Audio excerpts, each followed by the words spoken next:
Hey guys, it's Hollie here for PlayStation Access, and we're carrying on with Indie Week and some of the amazing games that we have. We'll be talking about Velocity 2X, which is, god damn it, you guys have pulled it out the back. This just looks amazing. Now we're going to talk a little bit about kind of the game design itself, because that is your world. It is. This is what you do. So this is a sequel. So how, when you were making this, how do you keep people sort of interested and hook them in? Because for some people, this may be their first experience of Velocity. So how do you keep it all really interesting? So Velocity is obviously a top-down shoot 'em up, but we did some interesting things with mechanics and surprised a lot of people because they thought that genre was kind of dead. We looked at all of the mechanics that worked really well in the first game, the teleportation and puzzles and things, and the twitch speed gameplay, and just thought a spaceship, controlling a spaceship is not actually that different from controlling a player or jumping around. So we thought the only real difference is gravity. So we thought, let's take all the mechanics that we had that worked really well in the first game and apply them to a side-scrolling platform. What makes Velocity special is the speed and the intensity of the mechanics, all building on top of each other as you progress. So you guys started out on PS Minis, and you're now coming to PS4. So that's quite just a massive jump you guys have made. So what the hell was that like? Trying to bring this tiny mini title to this full-scale PS4, like almost extravaganza, I guess, for you guys.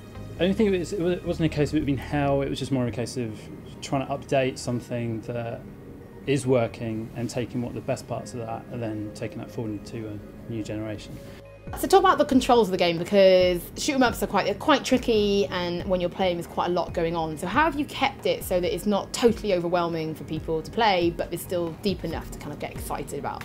Yeah, well, so James kept coming over and going, oh, I've had a new idea, and I was beginning to sort of lose track of all the different things. I was like, oh my god, how the hell is a player going to be able to get on with all of this? So I love Excel, basically. So we have a massive spreadsheet. We have all the levels down one side of the spreadsheet, and we've all the different mechanics across the top. Wow. And then we basically just plot a line through them all. So what I wanted is to make sure that people play with the mechanic and they get used to it and they have enough time to sort of master it before we introduce something new, and then it basically becomes a big accumulation of everything. So by the last level you'll be like, yeah, whipping through, I can do all this and shoot everything. How do you make it fresh, but then have it something that anyone could pick this up? It's called Finding the Toy. Finding the Toy. Yeah, there's a great game design book called The Art of Game Design. You should look it up if you're interested in game design. And it talks about finding the toy it's the first thing you do, right? You find a mechanic that is fun to use, regardless of any challenge being imposed, any rules or anything. It's just fun. So cutting the rope and cut the rope is fun. You just cut something and something falls.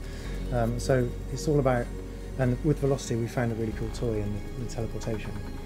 It's just fun being able to hop over a wall, and that's still fun on foot, whether you're running at breakneck pace or taking it slower. Just being able to get beyond the boundaries of the real, you can't just teleport through that wall, so being able to do that's fun. So these shoot 'em ups are often known for being quite difficult, really challenging, you'll be very quick with them, which for some people makes them very serious, could go really into the zone. So how have you kept that balance and made sure the game is fun to play as well, and that everyone can pick it up and enjoy it? Okay, so I don't like shoot 'em ups. That's the main reason. When we finished Coconut Dodge, which is our first game, which is just a crab on a beach moving left and right, we had an engine where things fall down and the character moves left and right, so we thought, if we make the character fly up, then the things that move down are just environment. So we thought, we can make a shoot 'em up. So that was it really. We thought, let's make a shoot 'em up. I don't like shoot 'em ups. Let's add some puzzles and some interesting new things, and that's how it developed. So when people are actually playing then, how do you set about getting that rhythm so that when it's playing it feels the pace is completely right for them as a player, and this bit's great, this is great, and then back into it? How do you go even trying to put that in? Well, we have a big grid in the level tool again, which I love, so I can go, right, there are 4 bars. I see a theme with how you work.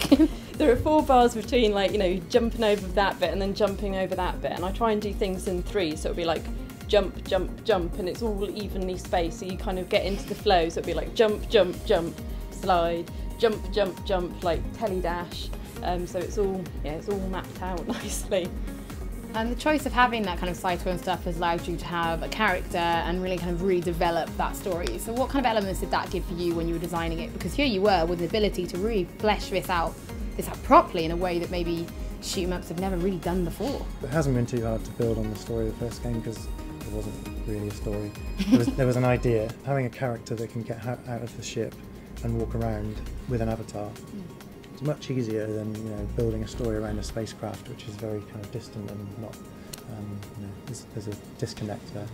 What we were really careful about with Velocity is not to get too bogged down with the story because it is an action game and it's fast paced. And so we've got these single screen cutscenes, which just summarise the mood and the intention of what you're going to be doing. So what were your inspirations for the kind of art style you took? Because you have gone through quite a fair few changes and the way you look now, the game looks great. So what's kind of influenced that over time? Originally we looked at, because we have a new genre that we've added in, we've got a platform. So we're just trying to mix the two.